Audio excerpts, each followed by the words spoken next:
Well, we're going to celebrate today. We're going to start out, actually, I'm going to stall while Phil Wiseman tells Angel that I need you all got a little yellow ticket, and I need the other side of it because I'm going to give away some prizes. But before I give away some prizes, I want to share celebration with you. I'm going to share some stories. I think there's power in story, there's power in testimony, and there's power in what God is doing in the hearts and the lives of other people. Every story that we hear, regardless of who's mentioned in those stories, every story is reflected upon the people sitting in this room and the people who volunteer who couldn't be sitting in this room today. So I want to share a couple of stories, and then we're going to give away some prizes. But first thing I want to do is I want to celebrate a handful of volunteers, not in a way that says, well, these volunteers did something you didn't, but just to give you 3 or 4 examples of the hundreds of stories represented by all of you. And so when I share these stories, we feel this way about all of you. But I just want to I want to celebrate the stories of some of our volunteers. Angel is our administrative assistant. Angel, why don't you stand and wave in case everybody doesn't know you? Angel is the one who actually makes, things happen, which is good, like this event. Can you imagine if I planned this? That would just be not a good thing. I asked some of our leaders, just give me the name of one volunteer that we can just share their story of what they're doing as a representative of how everybody's serving. And what's funny is a lot of them didn't do it because they couldn't pick one, because there were just too many.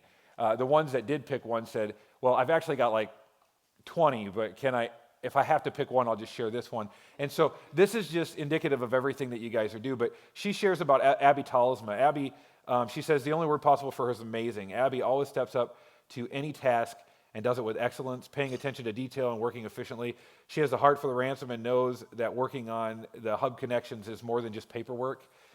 She has stepped up to be such an amazing leader that we offered her the children's ministry nursery position. Of course, she couldn't pass up the opportunity the nursery stole her is what happened. They stole her away. But she said, I'm blessed beyond words to have gotten to work with Abby. I love her and I call her friend. That's just one example of the relationships that we have with volunteers. Another one is Ron Georgioff. Some of you know he used to run our First Impressions. Now he's involved with the Loop ministry, the visitation ministry. And Jason describes him this way: highly devoted, highly organized, motivator, incredible at shepherding those he serves, all with a positive attitude. Or here's another volunteer, Jim Roddle. Jim serves faithfully as an usher and steps up on his own to someone. He's someone we can depend on to make sure things run smoothly, from pens to hubs to crisis. Jim handles it. When we put the ball out there, that First Impressions needed some leadership help, Jim was the first to jump at it. His experience, heart, and insight make him an up-and-coming First Impressions leadership pipeline. Not only is he dependable and able to lead, but his heart's in the right place. He has a care for the people he serves, the people who come to the ransom, and he longs to make sure they find a safe, welcome place that feels like home. Now, I read those to you to say those are 4 stories of all of you. That's what you do. Like, I don't think we can express. I don't think you can fully understand the power of a volunteer and what you do, because every one of those is your story. The problem is we don't. In our environment, things are so fast moving on Sunday, and some of the places that you volunteer, that we don't get the opportunity often enough to pause and just say thank you for what you do. And so today is one of those opportunities to thank you for what you do. I want to share a couple of stories that specifically, this is the ransom working when the ransom's working right. And what that means is that hundreds of volunteers, seen and unseen, doing incredible things to make this thing run smoothly, so that, like the idiots that run this place can get up and share God's word, and it's actually effective. You know what I mean? And so let me just share. This is one person. She wrote, my family is kind of new to the ransom. I'm just replying to you because I don't even know who else to email. I want to start by saying we found our home, and I'm so grateful. Every service hits home and is exactly what we need to hear. We weren't looking for a new church, but my brother and his wife and son go to the ransom and like it. So just for giggles, I looked up the Ransom's website to see the service times and saw, have you lost hope in church but not in God? Yep, precisely. So we attended a service, and my atheist husband cried. He felt it. It worked. I've been working on him for 7.5 years, only for him to tell me that God is a waste of time, and yet now he gets it. I also feel compelled to tell you that it was hard to get him to even go because we weren't wearing our rings and we're planning on a divorce. We wear our rings now. We're happy now. My husband wants to know more and more about God and is anxious for Sunday mornings. Everything is looking up now. Last week, one of the singers, I don't know her name, talked about a verse where the Lord is her shepherd and she has everything she needs through him. Went on to give a short testimony about starting a job and leaving her kids behind. That's why I say every service hits home, because every service is something that is directly related to our lives. I just started a job and put my daughter in daycare. She turned 3 yesterday. I've not left her ever. I was a stay-at-home mom. No one babysat or anything. And so this hits home well. Everything's falling into place. Lucy, my daughter, got into a Christian daycare with good hours, and they're working on a payment plan because I won't even talk about our money situation, she says. But she says this. I won't even get into how messed up our money is, but then she said, after tithing, we see how God's blessing is sooner than we thought as far as money is concerned. I mean, it's just incredible.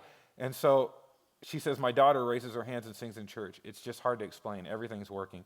And she goes on to describe every aspect of coming in the doors. And that's you guys, you know, so thank you for what you do. Here's another story.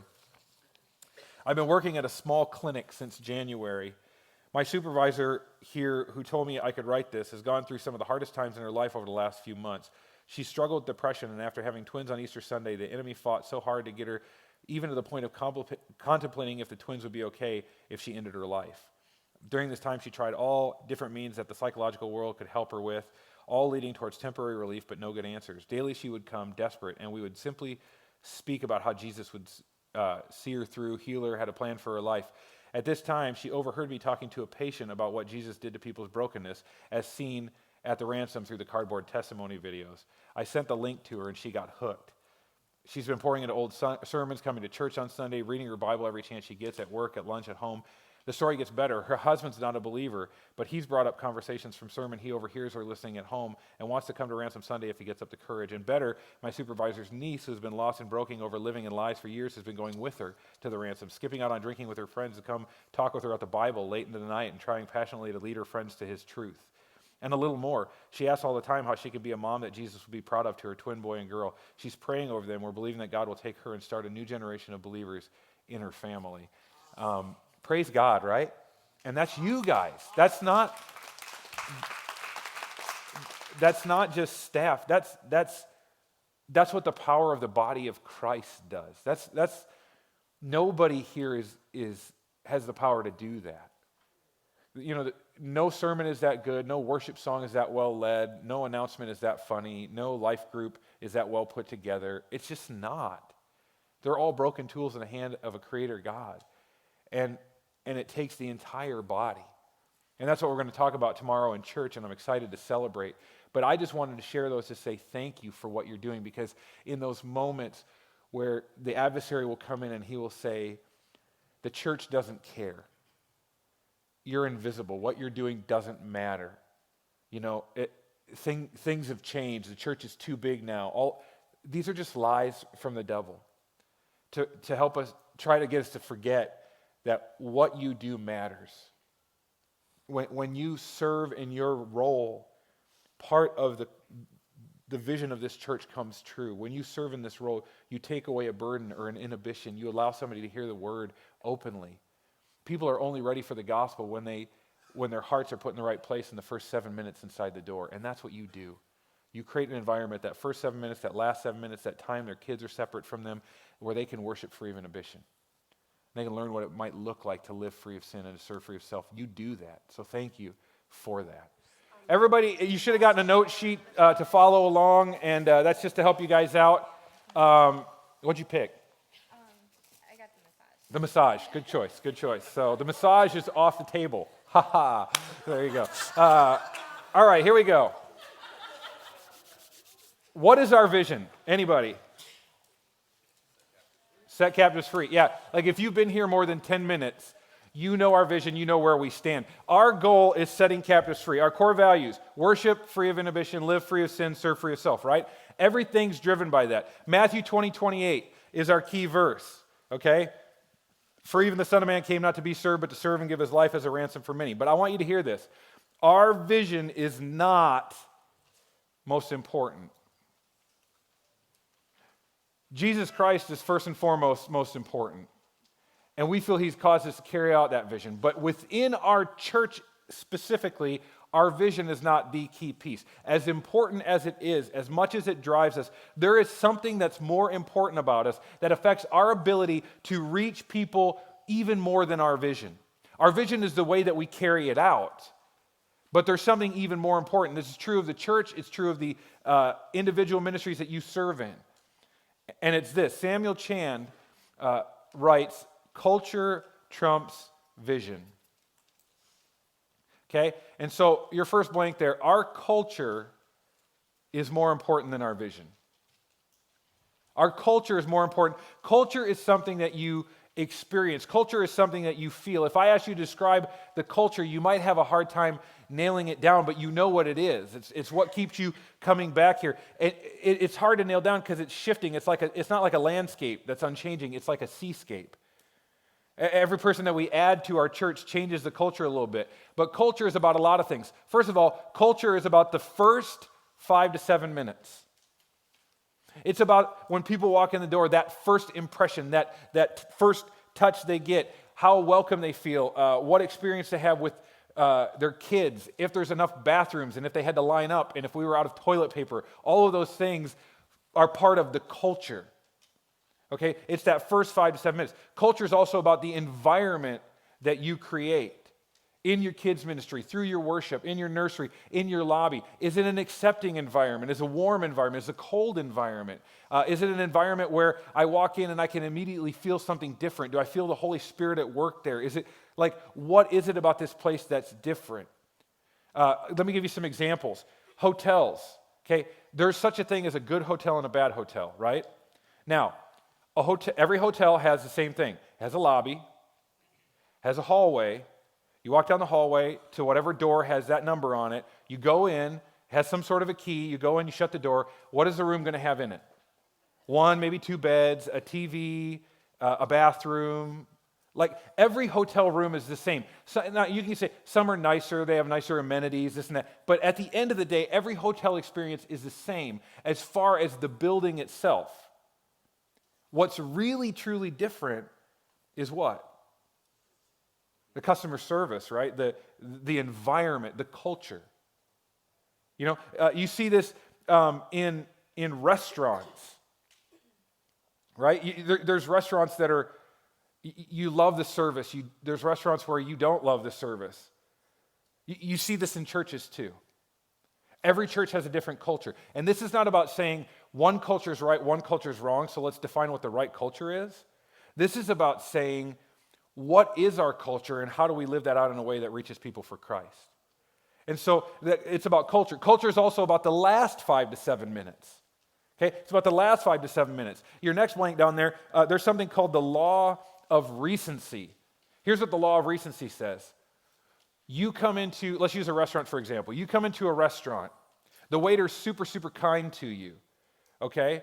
You order, and the menu's got incredible selection, and the prices are good, and the ambiance is incredible, and the waiter's joking with you, and you're having fun, and he brings you your food, and it's beautiful, and you eat the whole thing, and it's incredible, and you pay your ticket, and you're eating that last bite, and you get to that last bite, and you find a hair.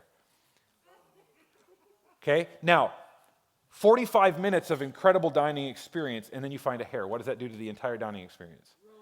It's done, right? I'm done. I'm never eating here again. I don't care what just happened. I'm done. That's the power of culture.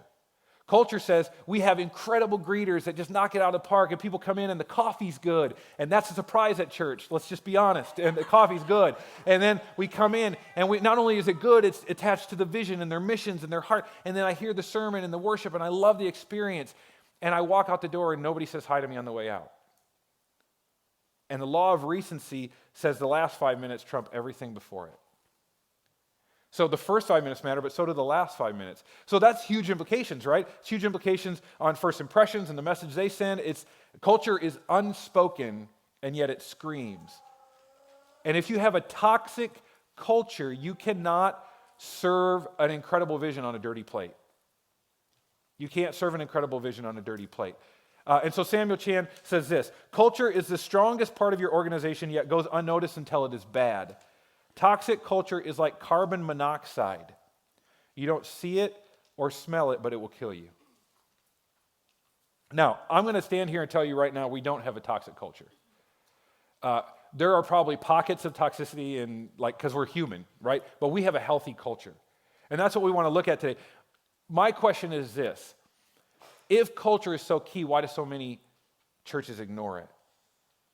Why do so many businesses ignore it? I mean, we've all stood in line at Walmart, right? And the checker is not paying attention. They're talking to the person next to you about, my boyfriend did this, and he should, and she said, and this and that. And I'm just like, I'm right here. I'm paying you money. You should care about that. But they don't, and we've all been in that environment. If this is so important, why do we ignore it? And I think the problem is we are too close. We are too close. We live in the culture, so our perception is skewed. Now, you are people who are not only volunteering, you're volunteering and you're here. Those of you who are going to watch this on video who aren't able to be here, many of you emailed us and said, I want to be there, I just can't. Man, I'm sad I'm missing it. Like, you want to be here. You're choosing this, okay? So let me ask you a loaded question, and you don't have to answer it on my behalf. How many of you love Ransom Church? Right? Okay. Now, listen, that means your opinion doesn't matter. And here's why I say that. What you think of the church doesn't have any value because you love it. And I love it. I can't imagine why anybody wouldn't want to be here. I can't imagine why anybody would ever leave. To me, Disney's got nothing. This is the greatest place on earth. I love this place. I love what God is doing here. I love it. And I'm not talking about the building. I love the people that come in and serve. I love how this body is always thinking of outside of it. So I love this place. I believe the Holy Spirit is doing a divine thing here. And because of that, what I think about our culture doesn't matter. Because listen, we have an almost limitless capacity for self-deception. Like, we don't know what we don't know. The phrase I would use for this, we are unconsciously incompetent about our culture. We are blinded by love, right? Blinded by love. We know what that is. And so when you're blinded by love, the way you discover your culture is you got to ask people outside yourself.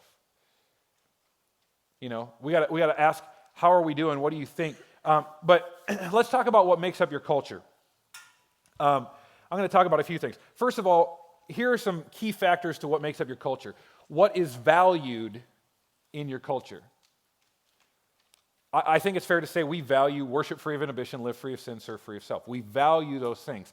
Because of those things, we say yes to certain things. We say no to a lot of things, and that makes people mad at us.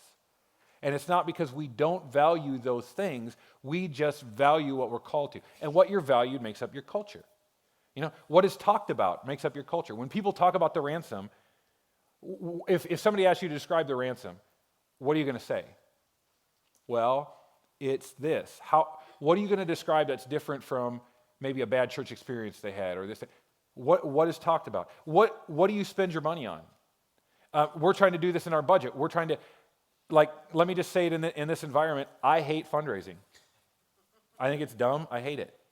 Okay? But we're spending our money there because we value our kids' ministry and the things that we're trying to do there. And so even though I hate talking about it, we'll value it. On the flip side of that, we've said that we will always spend more outside our doors than we do on our mortgage. And if you look at our budget, it reflects that. It shows what we value. We could have built a $5 million building, but we decided to stay here and remodel. That shows what we value. And so what you spend your money on shows what you value. What is rewarded and what is punished? That's the next two blanks. What we reward, naturally, we see as valuable. You do this with your kids. You reward the behaviors you want to see, and you punish. Now, talking about reward and punishment it's not like we're saying, bad. You're grounded for 1 week from serving or whatever. But there are certain behaviors that get noticed, and there are certain behaviors that are unacceptable. Why? Why are they unacceptable? Because of our culture. And then what is delayed? The things that you talk about that are really good things, and you're like, yeah, we should really do that. And you just it's called denial by delay.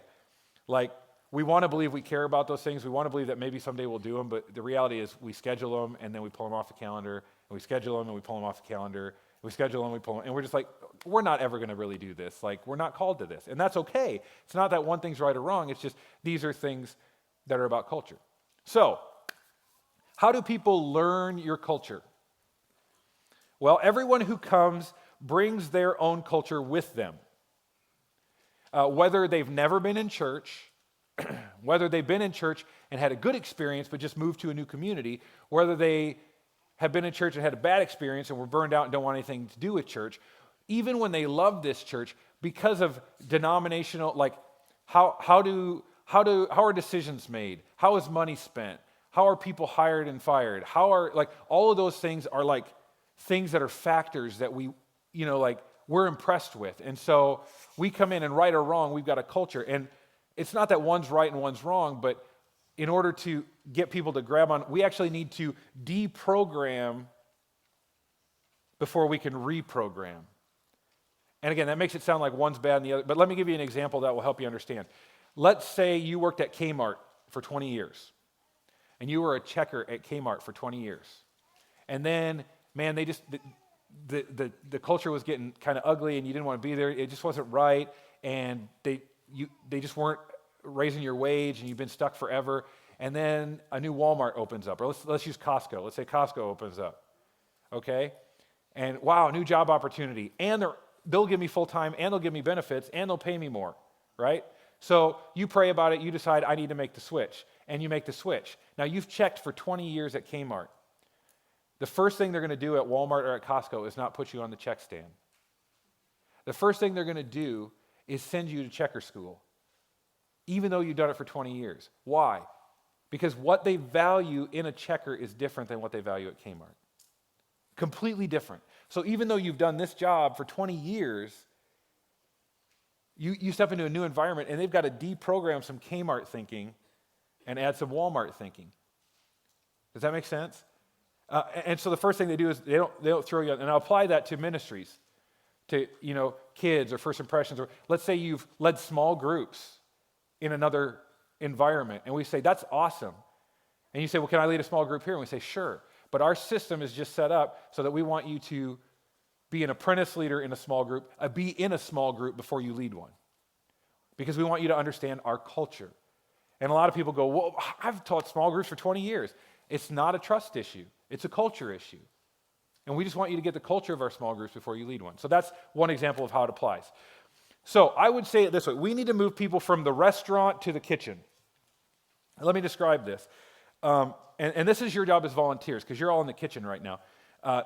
This is a kitchen environment. Let me explain. Everybody's got a favorite restaurant. My wife and I love Carino's, okay? Now, Italian nachos are easily one of the most delicious things on earth, okay? My problem at Carino's is I don't know what to order because I like so many things. And so when we're on date night, we're like, let's try somewhere new, and we drive around for 15 minutes and we end up at Carino's, okay? That happens all the time. Now, we go in there because we love, and I love the environment, and I love the restaurant, and I don't love everything about it. There's this one server that we hope we don't get, but that's a whole other story. But we go because we love the experience. The goal of the restaurant is to create an experience, right? An experience that gets you to come back. Now, in that restaurant, my waiter comes to the table and he's like, or she's like, may I help you? Can I pour water for you? Can I get you everything that you ever desired and bring it to your table for you? And I'm just going to love on you, right? And then she walks away or he walks away. They go through a door on the other side of a 4-inch sheetrock wall into a place called the kitchen. And in the kitchen, there's guys cussing and screaming, and there's orders flying, and plates and something gets broken, and they're yelling at each other, and there's a guy with the hair net washing the dishes and all that, and all that's happening, and there's a reason they put the wall there, right? I'm going in with eyes wide open. I don't want to know what happens in the kitchen, okay? If it tastes good, I'll eat it. Just don't tell me what's going on. I'm good. But let's keep the kitchen in the kitchen. Now, you could say they're being dishonest because there's something happening on the other side of the kitchen wall that man, if I would have known, But the reality is what they're doing is they're creating, there's a behind-the-scenes culture that it takes to run the restaurant.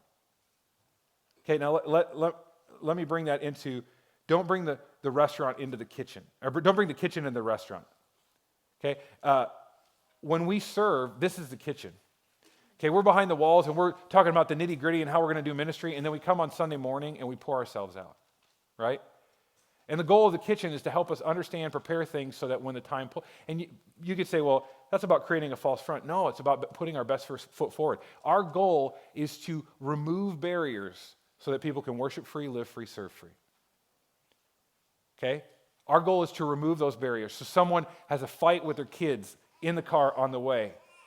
And the way that a great trained First Impressions volunteer greets them can make all the difference in the world as to whether or not they ever worship free. Does that make sense?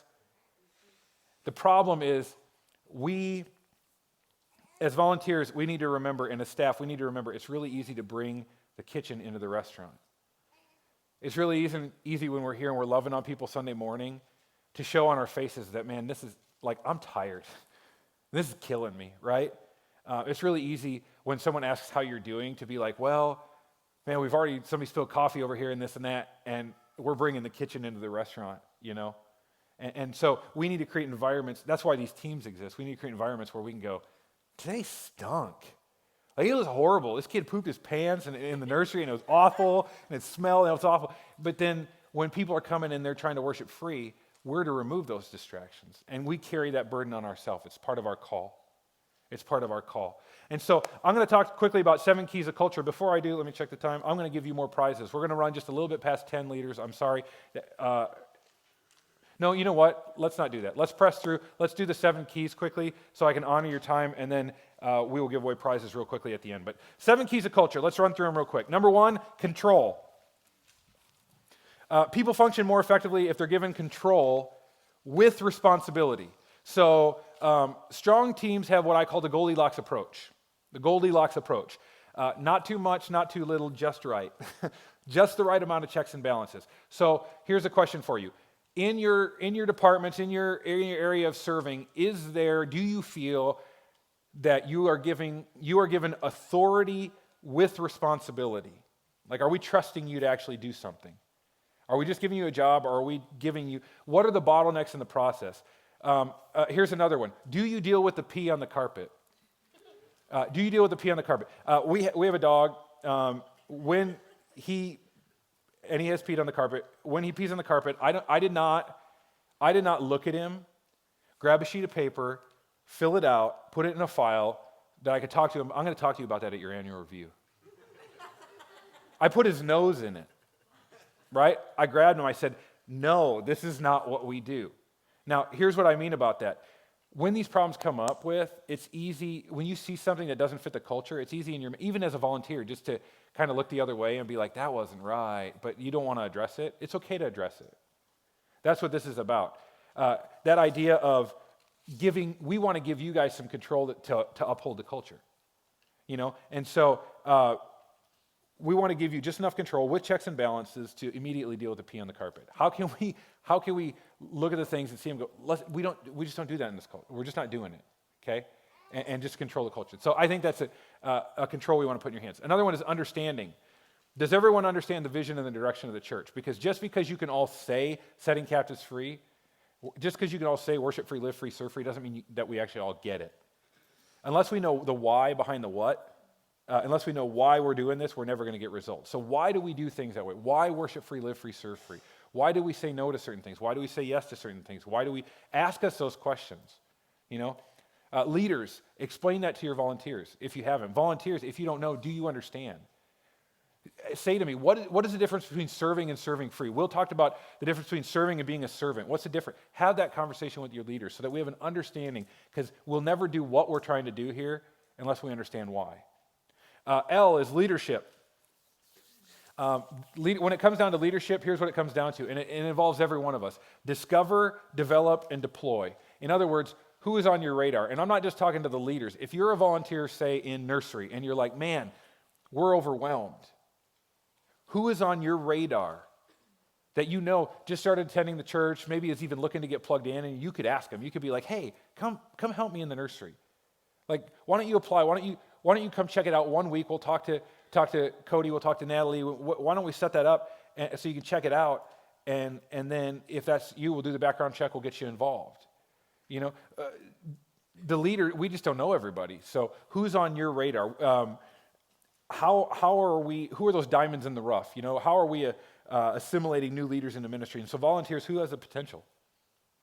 That you see around you, that you met and they just started coming, or it's a friend you invited for a long time and they'd love to serve in the nursery, but we just don't know to ask them. So help us recruit, Jerry McGuire, help us help you, T, trust. Trust is the glue, okay? Trust is the adhesive for teamwork. Now the thing with trust, here's the dangerous thing about trust. It takes a lifetime to develop and 30 seconds to destroy, right? So we need to, in our teams, what we're trying to develop for you by doing this and by doing these times together is to develop an environment where you have safe places to go all kitchen on us. Safe places to vomit it all up, but not to attenders. Like, how can we create those safe environments of trust where you can say, I don't like how we're doing this. That didn't work. We got to do this better. You know what I mean? You, unafraid. In order to have trust, you have to be unafraid. Is your culture fearless? You need a culture that's, the acronym is HOT, open, honest, and transparent. Because if the environment's not hot, if it's not open, honest, and transparent, the environment will get cold. Or it'll get worse yet, it'll get lukewarm, and you just won't have anything to do with it. And so how do we be open, honest, and transparent? When there's fear, there's no room for innovation, there's no room for creativity and new ideas. And so we want to create a culture where you can disagree without being disagreeable, where we can work together. R, responsive. Are complaints and concerns being handled in a timely fashion? Again, we want to create an environment where it's trusting and unafraid enough that you can unpack those complaints. I won't even call them complaints. I'll call them like suggestions, critique, like, hey, what if we did this? Hey, I noticed that. Are those things being handled in a timely fashion? Do volunteers and leaders respond back to each other quickly? Are you being heard? Because we want to hear you. And one of the things that a church that's growing can get accused of really quickly is, I just don't feel like my voice is being heard anymore. And we do get accused of that. And it is, like, we want to get better at that. So help us, And then E, execution. Sooner or later, you have to pull the trigger or it's just talk. So has your ministry area been talking about doing something but just not done it? We really need to make this change. Oh, we really need to do that. Oh, we really need a checklist for that. Oh, and then it's just not done. So have the conversation about who does what by when. Like who's responsible for this. We want to give you as volunteers enough rope to hang yourself. And I know that sounds terrible, but just enough rope to take personal responsibility. Like when I'm required, like I have volunteered to do this, this is what I have to do, and this is when I have it due, and you draw that line, there's that deadline, it makes people go, oh, like this is, okay, we're not just talking about this is for real, and take responsibility. So we need to execute. So the goal of all of that is to create a healthy culture in your area of service. So we sent you out multiple times a culture survey. You all did that, right? Don't raise your hands. I ain't even going to make you do that. I know you didn't all do it. It's okay, and that's fine. But many of you did. And just what we did is each of your teams took this culture code survey. Now, it's not a perfect tool. It doesn't apply all the way across the board. But what it's going to give you an opportunity to do is give your leaders the opportunity to say, okay, that's culture. That's what culture is all about. Here's where we ranked as a team. And then just talk about why. And that's going to look different in every leadership group. Some are going to teach just based on that. Some have other teaching they're going to do that's for you. But our goal of this whole time was we wanted to give you guys a gift and say, okay, what is the culture, A, of the Ransom Church, and B, of the ministry I serve in? Is it a healthy culture? If so, let's celebrate it. If not, what can we work on? We want you to be heard. Like we want you to feel your value and your worth in what you do. And so hopefully that's why this culture stuff's so important. And so we want to hear from you. We want to take an honest look at ministry areas and what can we do to make your service here better? What can we do to make the environment better, to make the whole opportunity of serving here healthier? So that's our goal. Was this helpful? Kind of give you a picture of where we're going? So I'm pleased to tell you right now that we've got a pretty healthy culture here. That said, the bigger we get, the less control we have over that, the more we need to just kind of keep pulling it back in, and you guys help us do that. So please, If this spurred something in your heart, stirred up something, your leader's got some training they're going to take you through, but if this stirred something in your heart, please share it with your leader today. Give us your honest feedback. Be like, well, I haven't wanted to say this, but now that you've opened the door, I just noticed this. Or on the flip side, if something really good is happening, celebrate it, because your leaders don't hear that either, So be like, I just heard this story. It was incredible. I want to share it with you. And let's together create a culture of honest, open feedback. Is that cool?